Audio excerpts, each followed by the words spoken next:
Hey, everybody. Welcome to the TEConnect podcast. I'm John Martin. And I'm Dean Reverman. Dean, what's something that I'm always saying on the podcast? Ooh, well, does it have to do with germs, maybe? No, not that one. Oh, something else. Not that? Geez. I don't know. It's not the one about websites and how crappy they can be, and I get angry about that. Our impending doom as humanity. No, it's none of that stuff. Okay, none of that good stuff? It's the idea of workplaces providing their employers with technology that is as good or better than what they use in their day-to-day lives. That's right. Right? This is true. That's one I've talked about a few times. It's a soapbox of yours, yes. Yeah. Yes.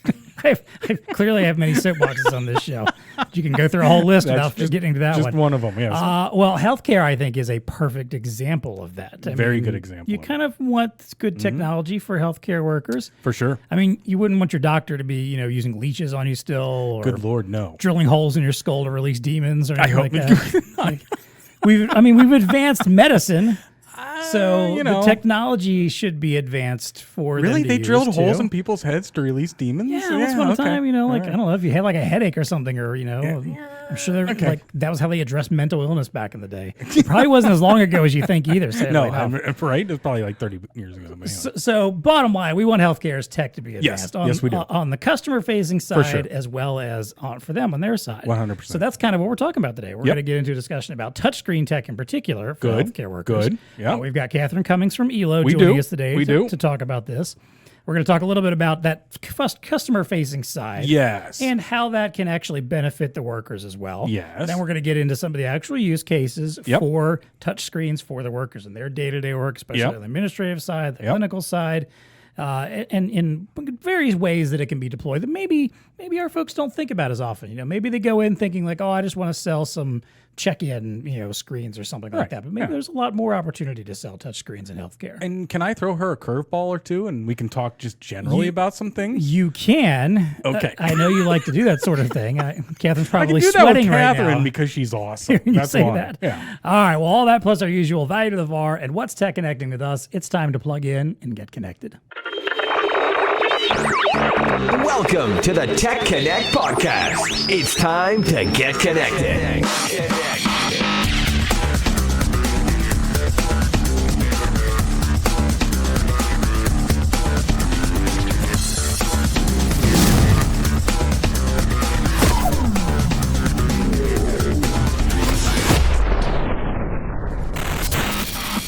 All right. As I mentioned today, our guest, we've got a great one here.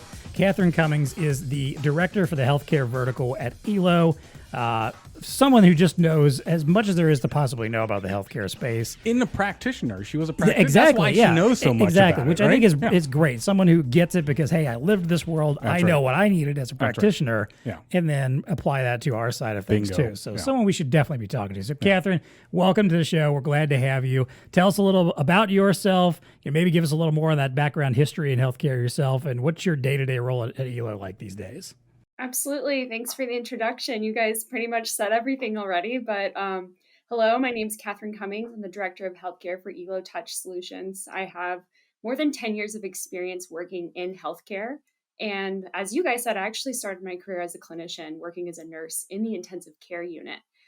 So I know what that workflow looks like. I know what kind of that facility experience is like as a clinician and, really for a patient as well. And really excited to talk to you guys today. Day to day for me is different. I get to do fun stuff like this. I get to talk to a lot of our VARs. I get to talk to end users, customers, and a lot of our software partners as well as we're creating these collaborative solutions that really work well in the healthcare space. So thanks, guys, for having me. Absolutely. Definitely. And again, I love that idea that you've lived in this world, which means you're going to know some of the pain points that healthcare workers have, some of the things they wished they had that they don't, that maybe we can speak to here. Yes. So, well, then let's get this started. Then as I mentioned up front, we talk a lot in healthcare about the kind of patient customer facing side of things, especially when it comes to touchscreen technology or digital signage technology. We talk about like patient check-in, wayfinding, information. It tends to be a very customer centric conversation. I feel, which is important. Definitely, because we as consumers and as customers are used to that needy. stuff in our day-to-day lives. Yeah, right. Yeah. We like the idea. I love the last time I took my son to the eye doctor, I was able to do all the whole check-in on a screen. Yep. Didn't have to talk to anybody. Didn't have to, spend time in line or anything. I like that kind of stuff. But so before we get into maybe some of the more specific uses, maybe behind the scenes for medical staff and clinicians, let's talk about that patient-facing stuff. How does deploying those kind of solutions for patients, for the customers, how does that end up benefiting the workers on the back end as well? That's a great question. So, one of my soapboxes that I like to talk about is, the patient experience is becoming more like a hospitality experience. Patients are wanting more and more often to have interactions with technology that are similar to the interactions that they have with technology in their own home. Everybody has some sort of smart device. Everybody is used to touch technology in some way in their personal life, and kind of bringing that into a care experience is it's honestly a pretty seamless transition. The things that we've kind of seen at as the healthcare market has started to reemerge after the COVID-19 crisis, pandemic, whatever you want to call it, is we've really seen technology projects rather be evaluated more seriously on the touch side, because people want more interaction, people want to have more connectivity, and we're really seeing an increase in the patient experience, or an improvement in the patient experience, because clinicians or other staff members in the hospital now have time to spend with patients rather than having to go in and take orders at the bedside for what they want for food, or discharge instructions have gotten a little bit more simple when you're doing multiple discharges, or multiple family members. You're reiterating a lot of things over and over again. You're able to kind of streamline these things. The patient infotainment at the bedside, so people can access their Netflix account, which makes the experience better. And then the ability to do self-service, bill pay, all of those things just frees up a lot of clinician time, or a lot of resources in the hospital to provide that kind of more one-on-one care, which patients are really wanting. They want that interaction. Absolutely. So let's dig in there a little bit on the clinician part, and I apologize if I get some of the wording wrong of what to call folks that work in the healthcare environment. But so one of the things that we had a healthcare summit that Katherine was a part of, and it was awesome because I learned so much more about the tech that's happening in healthcare. Let's talk a little bit about enabling the staff, the healthcare staff, and facilitating their day-to-day. You were just kind of hitting the tip of the iceberg maybe there a little bit, Katherine. But these folks are being tasked with doing more and more on their daily mission, right? I mean, it's not just go in and check temperature and stuff like this. Really, there's a need to enable those healthcare workers with a variety of things. And tapping into the ERP systems like Epic or something like that, where they can glean information. For example, I'll give you a use case that we were talking about at the summit. There was a company called Ambient that was really into sepsis control and enabling the communication to those practitioners or those clinicians that need to know if somebody's getting into a sepsis state and things of this nature. So how do you do that? Well, you got to send warnings on devices and things like that. So it's like we're trying to, right? So I'll just go back to my statement. We're trying to enable these folks that are providing the care with the information they can. You need a touch screen or something like that to enable multiple windows, multiple tabs, stuff like that. What are your thoughts there? Is that kind of where this is all leading to? Yeah, that's a great question. So something that I think is really important for every layperson to understand, layperson being anyone who's not a clinician or working in a facility, is that in some way, clinicians, nurses, doctors, CNAs, PTs, anyone that's working in the hospital, they're in some way a data collector, right? We're gathering data all day to put into the electronic health record, the electronic medical record. And sometimes because you are overloaded with tasking, you have to do so many tasks that you can't always look at the data big picture and figure out necessarily what's going on in one go. So when we have these technologies, like the one you mentioned, that kind of streamline these processes, so the clinicians can, when they're entering this data, there can be an alert that comes up that helps them manage all of the, hundreds of thousands of data pieces for each patient that are in the system. It really helps the clinician provide not just the better experience for the patient, but better care in general. So I do think that that's going to be really what we see moving into the future, is this kind of streamlined process, this more efficient process as these clinicians are collecting data. Maybe, it's eliminating a little bit of that human error that we do see sometimes in the medical field, and allows us to really take much better care of our patients because we have another tool helping us. Another area I kind of wanted to explore with you is what I don't know if, again, I don't know that my phraseology is correct here, but we're all, there was a lot of dialogue about how a lot of people are becoming caregivers. Now, Katherine, I'm pivoting to like at-home folks, right? Where like, like my mom, I'm not there yet, but, somewhere in the near future, I'm probably going to have to be somewhat of a caregiver to her, right? And there's a lot of talk about how technology is starting to enable that through telehealth and remote monitoring, things like that.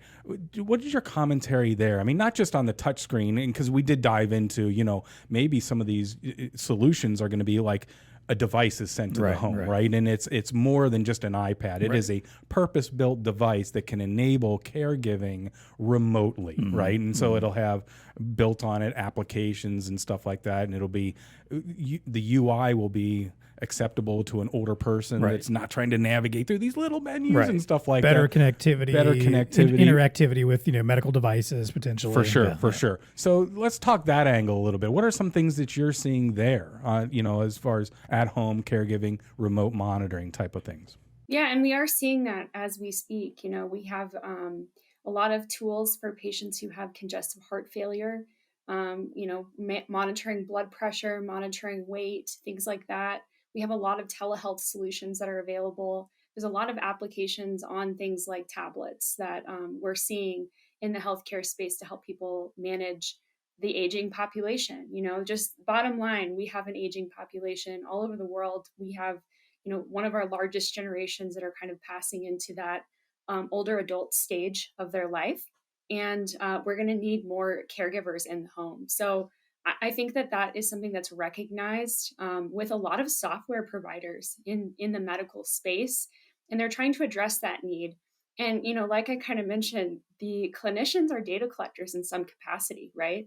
And I think we're going to be seeing more of that in home. How are we advocating for our at-home caregivers, for them to, have some sort of data collection tool for their loved ones? How are we managing health? Are we managing medications? Are we managing conditions? Things like that. And really, how are we providing that at-home education to the caregivers that may not be well-versed in, medical terminology, medical lingo, so that they can, when they're going in to see their parents' physicians with their parent, that they can actually have a conversation with them that's, educated, and they know what questions to ask. And, that's something that I think we're going to be seeing a lot more of in the next, 5-10 years. And I guess one of the things you touched on already was wearables, right? Like there's devices, kind of connecting that to your devices, right? If there's an ELO handheld or whatever, and connecting these devices. So I think there was a lot of talk, at least at the summit, about these types of holistic solutions and enabling, again, at-home caregivers. Because I like the way you're putting it, Katherine. I never really quantified it that way in my mind, that caregivers are data collectors. They're part of the data collection scheme that is helping to enable the right prognosis and all the things that come with general good health, right? Yeah, general good care. Yeah. So really interesting stuff that's happening there. I agree. I think it's fascinating when you go back to this idea of this whole self-service and how that can benefit the workers too. Is that, well, I feel like we talk a lot in healthcare, and we still seem like we're way too far off from getting there. But this idea of the universal health record of keeping track of what's happening in one place versus another place.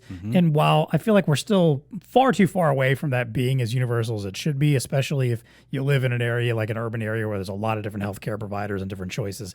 Where we live around here, we tend to have like one or two major systems that we're probably tying into almost any time we go somewhere.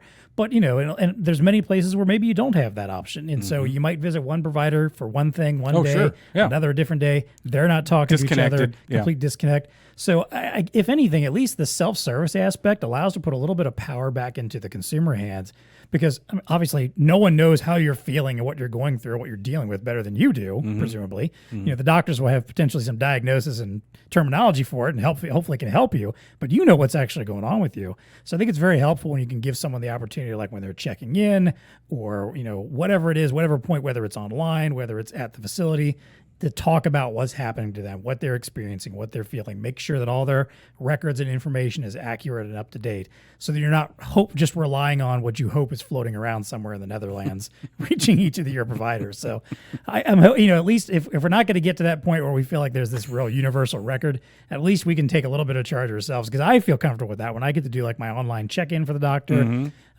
I help my mom out with this a lot too. When she goes in, I fill out that pre-check-in survey of like, here's what she's dealing with right now. Here's what's going on. The kind of stuff that, she may not remember, or that, again, just may not be filtering to the right people. So I like this idea of being able to do that. And I have to think, for the healthcare side, for the worker side, that's only more information that can be useful for them and help them in their job too. Oh, absolutely. Right. It's in the flow of data. Yeah. So let me translate that. What John's really looking for, and maybe you can help here, Katherine. He's looking for like an ELO device that's a Swiss Army knife of healthcare stuff that he can just take home and, it'll administer. There you go. Yeah. WebMD on it and all that good stuff. Yeah. I'm sure that brilliant folks at ELO are working on that behind the scenes. So. Well, he brings up a really good point about this concept of what we call interoperability, or the ability to kind of connect different charts or medical charts with different hospital systems and across state lines and everything. And that is a problem in healthcare right now. Is there is always the conversation around interoperability, but we're not quite there yet. And the ability to access your chart as a patient and kind of be an advocate for your own health, I think, is a really important aspect of that. And I do know that there's a lot of hospitals that are having conversations with VARs about having some sort of not just self-check-in kiosk, but the ability for patients to actually access their chart too in that format, which is a really excellent tool, I think, especially if you want to see a doctor that's not necessarily going to have all of your results faxed over. So you might be able to pull those results, get them sent over, print them out, anything like that, directly at that facility, which is a really fantastic tool. Yeah, definitely. And diving a little bit more into, and my word here, retailing of healthcare. You called it something different, right, Katherine? You're really kind of hitting the nail on the head. It's kind of that hospitality. Right, there you go. Yep. Yeah. Where it's a little bit of a friendlier term than retailing. Well, I get it. It's the same thing, but it gets to the concept of, yes. Our human experience and right. the behaviors and what we're coming to expect of technology, especially when we walk into a healthcare facility. And I can see that there's a lot of that happening. The patient room, right? If I'm going to be spending time in there, I'm expecting that to be somewhat analogous to what I would be at home. Right. And I got to imagine that's a real challenge for healthcare facilities, because there's not a lot of ROI. At least that's a soft ROI, maybe, right? It's not like whatever it's hard to gauge. I know customers. You see what I'm saying? Yeah. Patients can fill out the surveys, and I know that's a very important. And that's important. Healthcare providers. Absolutely. But you're right. Yeah, there's a kind of an intangible. How do you gauge whether someone feels comfortable and secure and feels like they're in good hands with their healthcare? It's not. Yeah, there's not a real measuring stick mark for that, I guess. Yeah. So what are the things you talk about, Katherine, when you're in those conversations with healthcare entities, talking about how touch can enable these or the overall customer experience? Are those some of the arguments that you're making that, even though the ROI might be a little hard to prove? In some way, the ROI is not hard to prove, right? Because we always talk about length of stay as part of the conversation. And that's a data point that these hospitals are looking at. So when you have somebody who's recovering in the hospital after, a really intense surgery, and they're getting their vital signs checked frequently, they're getting woken up frequently during the night because of alarms going off. They're not getting restful sleep, which means they're probably not healing quickly, right? And something we talk about, you need to sleep, you need to rest, all of that, and then we come in every half hour and bother the patient with something. I'm sure we've all experienced that at some point, right? To provide an environment where the patient feels relaxed, comfortable, like they, can kind of sleep in a way that's similar to their home setting can actually allow us to, maybe intangibly say that ROI might be better because, they're able to get more restful sleep. They're able to be more prepared for, say, physical therapy the next day. We have the ability to maybe show them their care plan for the day on a digital whiteboard, a touchscreen device, a digital whiteboard in the patient room. So they kind of know what to expect throughout the day, as opposed to, just kind of being bombarded constantly and feeling a lot of stress and anxiety, I think, that a lot of patients experience when they're in the hospital. So there's a little bit more certainty. There's a little bit more safety there as well. And, we also have things like the ability to monitor patients more closely if they are a fall risk, with some sort of camera in the room, as opposed to having a sitter there watching them all the time. So I really do think that can help increase ROI because we're allowing more restful sleep. We're maybe able to allocate resources slightly differently, like not having a sitter at the bedside necessarily, because we have a camera monitoring a patient the entire time. And then really, hopefully decreasing length of stay. True. Oh, good stuff. point. Yeah, yep. Definitely. Well, then let's start talking a little bit more about the back of the house and especially where touchscreen tech comes in here. So, obviously nurses, doctors, other clinical staff, they prefer touchscreen monitors, or we assume we want them to prefer touchscreen monitors over, for their computing over the traditional desktops, laptop computing. But why is that? Why do they, why do you feel that they enjoy touchscreens more and it's more useful for them? And to that matter also, let's talk about the touchscreens themselves in this kind of back of house environment. Will any touchscreen do? Is there something in particular they should be looking for or using on the healthcare side? Yeah, I think that there's a couple of things that they should be looking for. The first thing that they should be looking for is how are they cleaning these devices? Are the devices that they're looking at compatible with all of the typical hospital grade cleaners that are, that they have access to? Because if you're going to be touching anything in the healthcare environment, you want to make sure that you can properly clean it, right? So that's something that we regularly have conversations with customers about with any of our touch technology. And, on our website, it says the different types of wipes, the healthcare grade wipes that you can use on our touch technology, which I believe are all of them.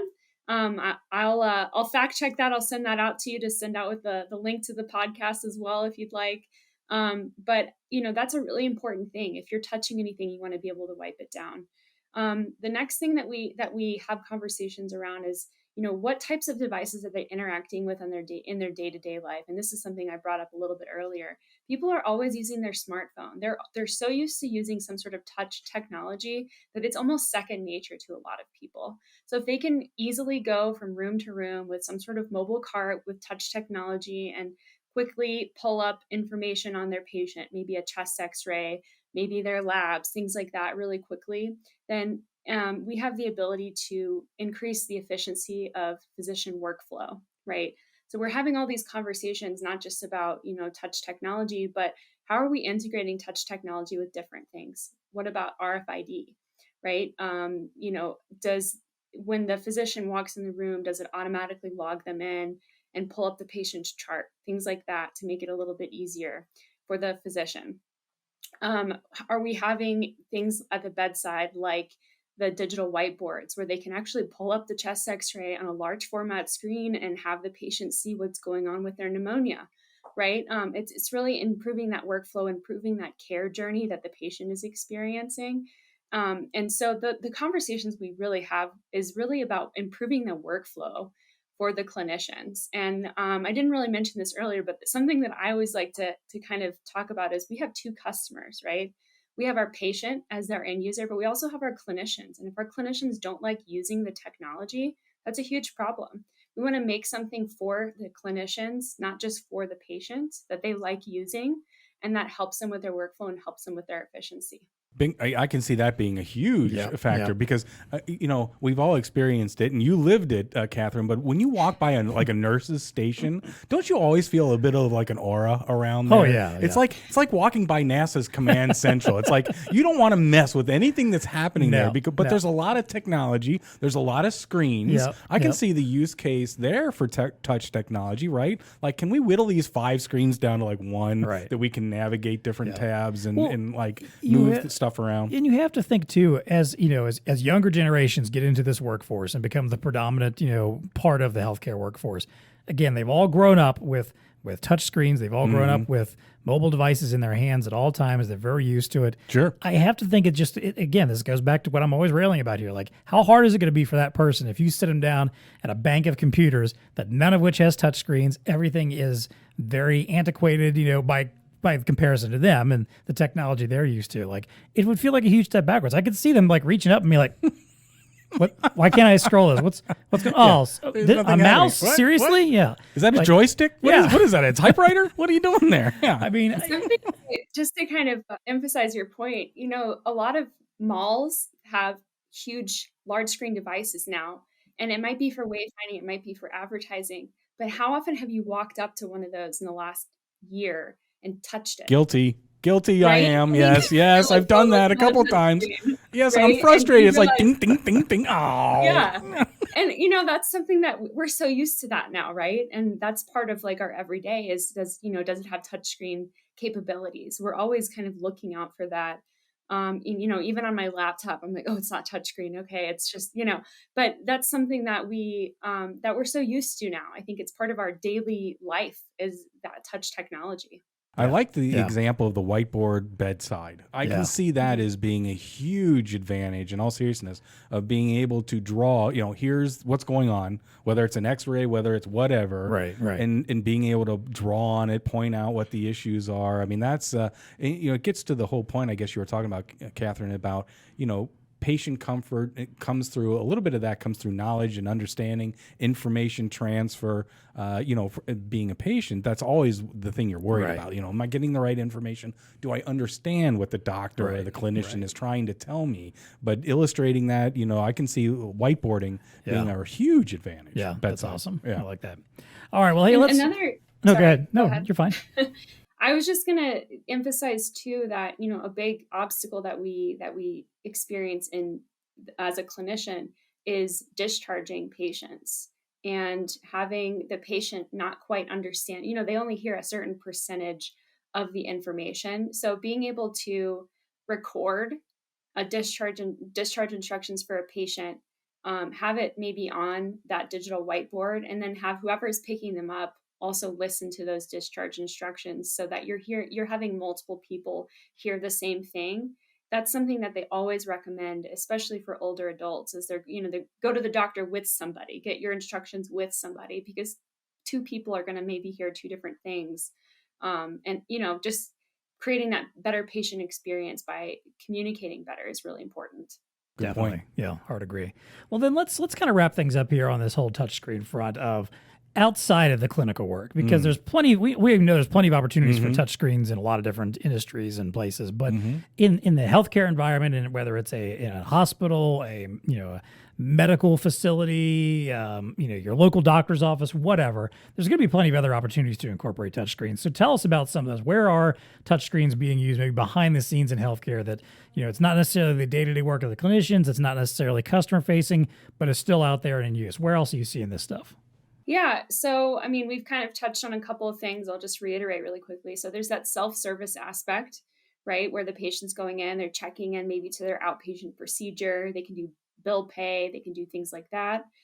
There's also, that bedside patient experience with that digital experience with a digital whiteboard, maybe the patient infotainment, providing some sort of instructional guides, things like that.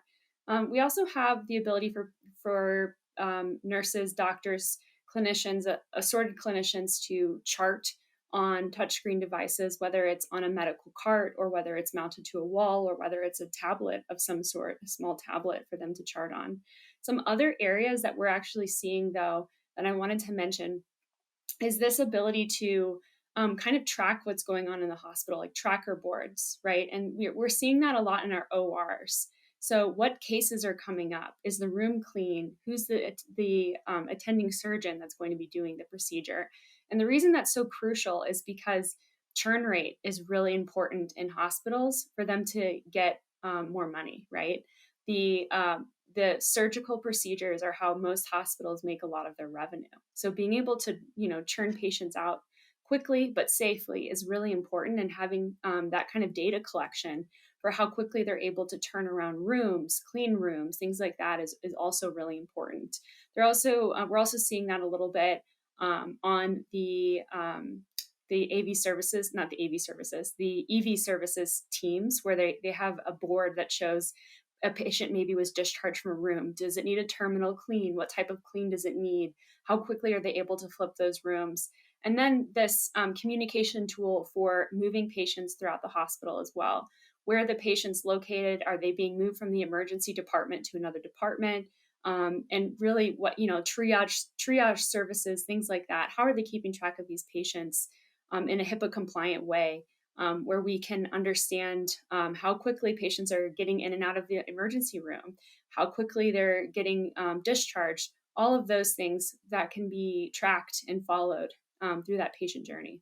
And going back to the virtual health, I think there's applications. I know you were asking back of house, but kind of in a back of house way. If you're thinking about a physician who's now being asked more and more to do telehealth, well, what do you want that physician doing it on? Like a little rinky dink, whatever kind of tablet that they got that was used at home and the kids abandoned and now they bring it in. No, you want something that's like purpose built, right? Yeah. So I think there's good opportunities there when you get into, again, purpose built device. Of course, ELO has all kinds of screens that can do that, but they also have virtual health options with webcam, TEConnect, right? Webcam type thing. So I think there's some opportunities there as well. So you're saying if I'm doing home health, I shouldn't be using my son's little blue Kindle thing? You can, but you don't want your physician or whoever you're talking to be on this rinky-dink little thing, right?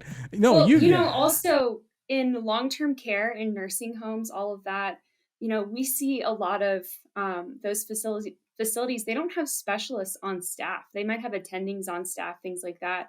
But think about an infectious disease physician. They're not going to be on staff at a nursing home. They're probably going to go to 6 nursing homes in a day and check on the patients there.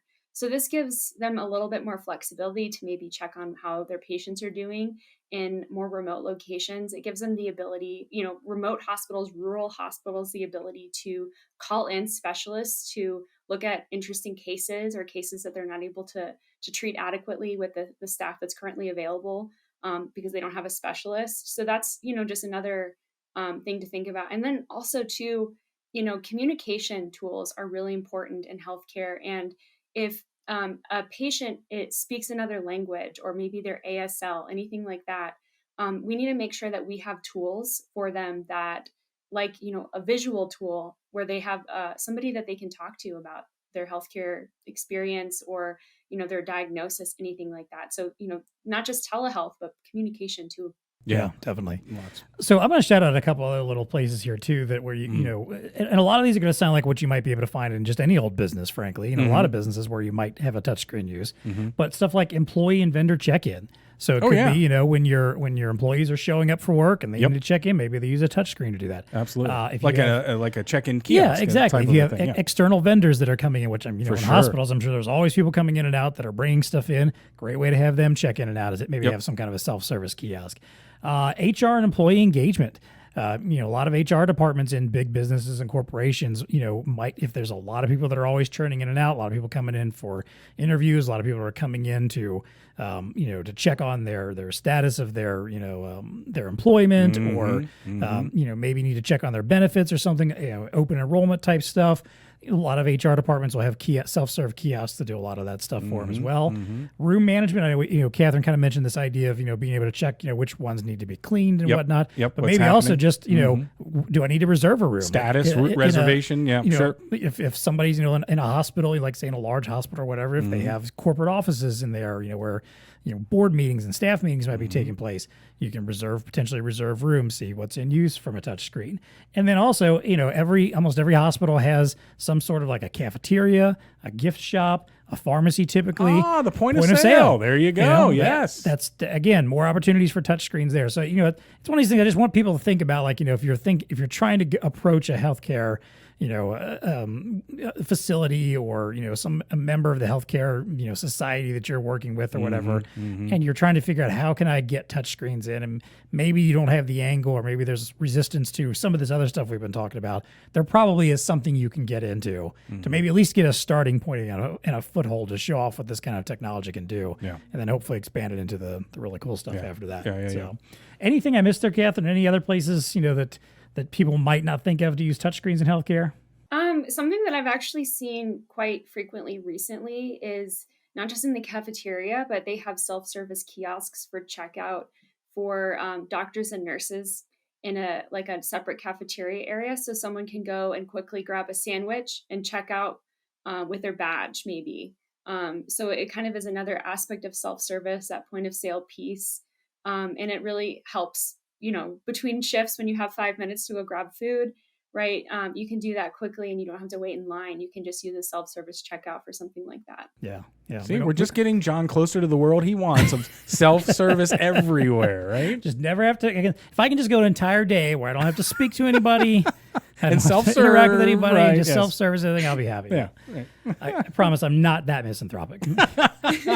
maybe somewhat, but not quite. All right. Well, hey, before we wrap things up with our value to the VAR here, I want to, as always, thank our TEConnect sponsors who support the show, of which ELO is one. Yes, ELO has been very supportive of our podcast and our TEConnect program in general. So thank you, and thank you for letting us, Katherine, today. As always, if you like the show and you want to hear more, first of all, I'm going to say, if you want to hear a little bit more about this topic with some really smart people in our industry, I hosted a webinar that Katherine was involved in. That's with some folks, I think, from Intel, and I can't remember who else we had on Howard Industries, I believe. I will drop the link in the show notes to that. Nice. So I recommend checking it out. It's an on-demand webinar. You can watch it anytime, but you'll get even some more insight into this whole realm of touchscreens in healthcare and how they can benefit us. So definitely check that out. Of course, if you like the show, if you have the opportunity, please leave us a 5-star rating review if you're listening on Apple Podcasts. If you're watching on YouTube, like this video, leave us a comment. Make sure you're subscribed to our channel. Smash that subscribe button, as the kids say. And as always, if you want to stay in touch with us, let us know what you think about the show. Give us your thoughts and feedback. You can find us, as always, on Twitter at TEConnectPod. You can also email us anytime, TEConnect@BlueStarInc.com. All right, let's wrap things up here with, first of all, our value to the VAR. This is our way of kind of giving a little takeaway to our VAR. As always, there's a lot of great little nuggets of stuff hopefully you found out of this episode, but let's give us a takeaway right now. So I know healthcare can be a tricky monster to kind of tackle. There's this behemoth. A lot of people competing for a lot of money, and a lot of opportunities there. It's just a small fraction of the overall economy. A third or something like that. Yeah, right. So, Katherine, what kind of questions should VARs be asking their healthcare customers if they're wanting to uncover touchscreen opportunities or any of these kind of other opportunities we've talked about? Is there particular people they should be talking to? Where would you recommend, if you were a VAR approaching a local healthcare system and wanted to get into touchscreens with them, where would you start? Yeah, that's a great question. So, the first thing that I would always recommend is connecting with the electronic health record or electronic medical record provider to see, what conversations they've maybe had with the health system about expanding opportunities with different software functions. Right. So that's a really important aspect. I'd also reach out to your software providers that provide things like self-service check-in that provide that the ability to do the bedside infotainment or the digital whiteboard space. They might have connections already in that hospital. They might already be pitching to them. But as far as in the hospital itself, the conversations that you're going to have are going to be with the architecture team for the IT. A lot of them are going to be in charge of a lot of clinical projects that are going on throughout the entire system. They're going to understand what the budget looks like, especially in the next 5 years, and what the hospital is planning on doing to digitize the facility, because all of the hospitals that I've been speaking to in the last year have plans to do that, right? Who are the main stakeholders? You're going to talk to not just the IT team, but you're going to want to talk to a lot of the directors or nursing managers for the long-term care units. So think bone marrow transplant. When those patients are there for a long time, they want to provide a really excellent customer service to those patients, cancer patients, transplant patients, anyone who's going to be there for a long time. ICU is also a really great area to have those conversations with, because you have families a lot of the time at the bedside that are, having a hard time. Having some sort of additional tools for them, digital tools, will be really helpful in making them feel connected to the actual care plan and the care team.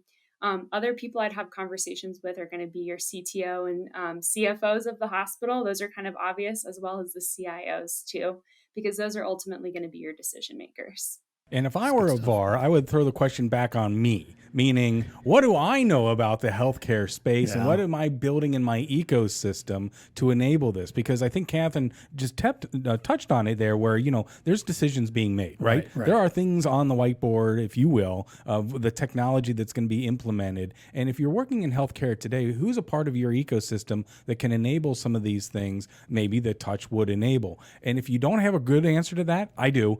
Go to Katharine in ELO, because they have a fantastic ecosystem of software providers and the like that are working in this space and can understand how to connect the dots and bring players together with some of these larger systems, like that bolt onto Epic or something like that is going to provide a particular solution somewhere along the line. So be introspective as well and say, well, how can I enable this? Where do I need to build out my ecosystem to drive some incrementally new business there? There you go. Yeah, I think it comes down to, like you said, the partnerships angle is a huge one.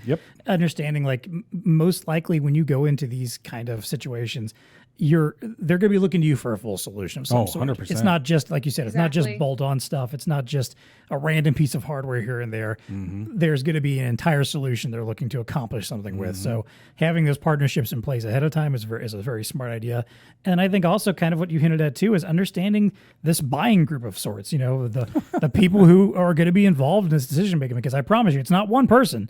You think healthcare is making multiple people in the decision-making process? There's going to be a lot of people involved. Holy moly. They're all going to have a billion different ideas about what they want to accomplish. Lots of cooks in the kitchen. Exactly. And like we've preached on this show many times, getting in there early as possible, talking to the people and knowing what their pain points are and understanding who they are and what's going to motivate them. That's good stuff to do ahead of time. And again, it's that idea of, look, we're looking long-term. There's no expectation that you're going to get a solution in overnight and make $1 million off of your local hospital system. It's a long-term play, and the sooner you're having these conversations, especially about future tech, the better. 100%. Yep, no doubt. All right. Well, hey, this was good stuff. Like I said, this is kind of takeaways that I love to give. I loved all those the folks to talk to there. I say, if you're not listening to anything else, you should have been listening to that part. Rewind and go back if you missed any of this. Let's wrap things up as always with our favorite fun segment, though. What's TEConnecting with you? This is where we get to talk about something in the world of science, tech, innovation that has our attention, has caught our eye, something we're reading about, interested in. So, Katharine, I'll let you start. What's TEConnecting with you right now? So I actually just spoke to an interesting software partner the other day who's trying to streamline in healthcare the process of not the check-in, but the actual data collection when you're going back and getting the height, weight, all of that. And I was so astonished that someone had thought about the clinicians when they were making this tool, that I was just like, this is amazing. I'm so excited. So I'm excited to see what this company does. And I'm excited to see more software partners think about clinicians when they're actually designing tools. I know, revolutionary, right? Like, who's going to be using this? What? The people that are actually doing the work? We should pay attention to them. That's a good one. Yeah, we like TEConnecting that is enabling that experience, because it's not just the patient experience. Come on, it's the clinician. The people that are doing this hard work. That's right. They deserve it as well. Man, oh man. All right, here's my TEConnecting with you. NASA successfully launches CAPSTONE CubeSat. Did you hear about this thing? I don't think it's I did. a microwave-sized space probe en route to the moon's orbit to experiment. So it aims to creating an orbital lunar space station someday. Did you know that NASA was working on this? I had heard hints about that, but I know we were close to actually making it, or at least getting started on that reality. So it's a little 55-pound thing that's going to be, that's kind of exploring the beginnings of how we're going to explore doing a little space station around there. But which is all cool and all. But then, did you hear about China? Did you? What are they up to? Well, I think they want to take over the moon. Is what that checks this out. Other article is all about. Like they're going to put a legit like space station. They have aspirations to like put a space station on there, and like the head of NASA was like shading China the other day, like publicly, like you can't do that kind of a thing. And I don't know. So there's this now. There might be a new space race out there. Interesting. The space race was pretty fascinating. You know, I know we've got a lot of terrestrial problems. Elon's going to the Mars. NASA's going back to the moon. You know, what are you doing? And then you won't go up into space. Katherine, by the way, because we've had this conversation but my wife before. just won't let me. Yeah. Would you go into space if you had the opportunity? And by the way, I think it's down to $250,000 a year for a ticket. Man, that's a good price to go up in a balloon. So would you do that? Would you go into space? You know, as someone who gets car sick, I feel like it probably wouldn't be the best idea. But you never say never, right? Right? Okay. Yeah, I would think space sickness is a whole different step up. So yeah. But then again, I don't know. Like, I mean, it's a different kind of motion. Who knows? Maybe you'd be okay with it. So. Well, before we leave space, I got one more for you. Okay. In space, the next big thing is space sports. Did you realize this? Space sports. So space sports. Okay. Yeah, it's space see, we're sports, getting sports. Like sporting activities that are happening in space. In space. So now that anybody in theory, we've already had golf on the moon. You know, right? We've already had golf on the moon. Apparently, people have kicked a soccer ball in the International Space Station. But the next, so all this money is being dumped into the travel or the space tourism, I guess. Right. But now they're calling them astroleets. So like.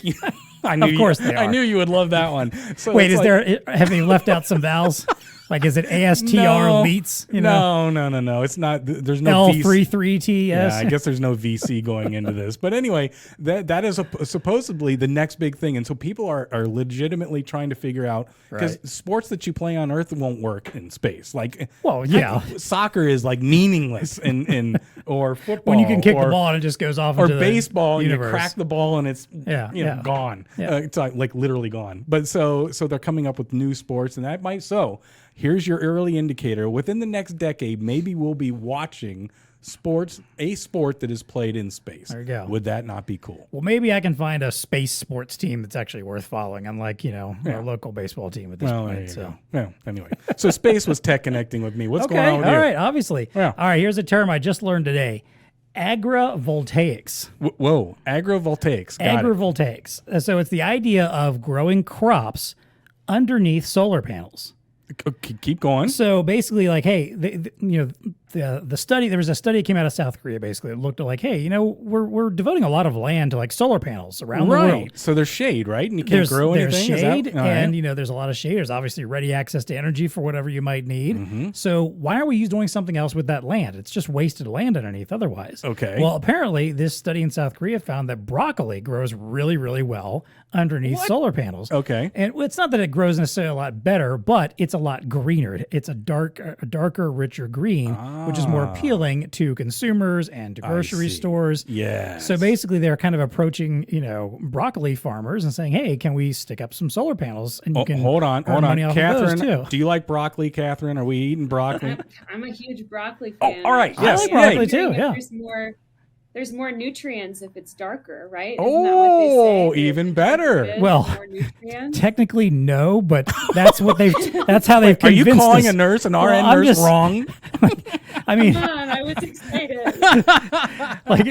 That's the thing. That's the whole shtick of the whole thing. Is like people think it's better, so maybe you could potentially even charge higher price for it. Yes, more money out of Katherine would pay more for yes. Yeah, and apparently the income from solar is 10 times that of broccoli. So if you're already a broccoli farmer, why wouldn't you add this on too? Because you're just going to make that much more money on top of it. So if you have broccoli fields, you're paving over, air quotes, with solar panels. Yeah, you're basically putting it with solar panels above. Now, granted, you're double dipping. This study has only been on one crop so far and in one region. We're not sure how this might work in other areas. But, I like it. But it's something they're exploring. I like and some farmers have pushed back on it too that have talked about it because they're saying, hey, it's not going to be easy to to move equipment and farm around solar panels. Yeah, that's a good even point. no matter how high they are, it's going to be a little difficult to I still got to get my John Deere down there somehow. Yeah, right? yeah, but it's still it's the idea of using a smart use of space. I like it. Instead of just wasting all that ground underneath the solar panels. Just Fair for enough. That. So there you go. Something interesting people are thinking about there. So, all right, that is what's Tech Connecting with us. Katharine Cummings, thank you so much for joining us today. We appreciate having you on the show.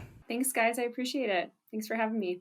And until next time, maybe start booking your moon vacation. Yes, and so you can watch sport. And get your kids to start planning for their future as a sports. Yes. Sports. No, what is space? Astrolete. Astrolete. Yes. Astrolete. All right, I'll get that one.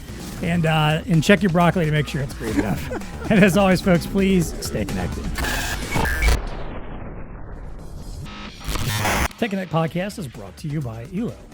Well, Dean, if Katharine's rundown of touchscreen tech and healthcare didn't convince you that ELO knows their stuff, Yes, they do. here's what they offer to enhance patient care anywhere that it matters, and everywhere that it matters, too. All right. ELO offers touchscreen product solutions for a variety of healthcare applications, ranging from nurse stations and patient education to patient check-in and pharmacy checkout, all this kind of stuff we talked about today. Absolutely. Streamline healthcare administration and enhance the patient experience with ELO's versatile solutions. So important. That patient experience thing? Yeah. Very much is. Look, like always, and you said it, this grouchy old misanthrope, I am a misanthrope. I said I wasn't before, but I'm going to say I am, right. is always looking for opportunities to do self-service. There you go. Give me all that interactive screens that you can, other than the doctor themselves. I still want my want that guy. Yeah. I'm not ready for robot doctor, I don't think yet. No, right. I want the actual doctor themselves. Fair enough. So, for now, at least. Yes. ELO's healthcare solutions include the M50 Android mobile computer, O3 series medical grade monitors, large format signage, all-in-one touch computers, and much more. To learn more, visit ELO's microsite on BlueStarInc.com or contact your BlueStar account manager.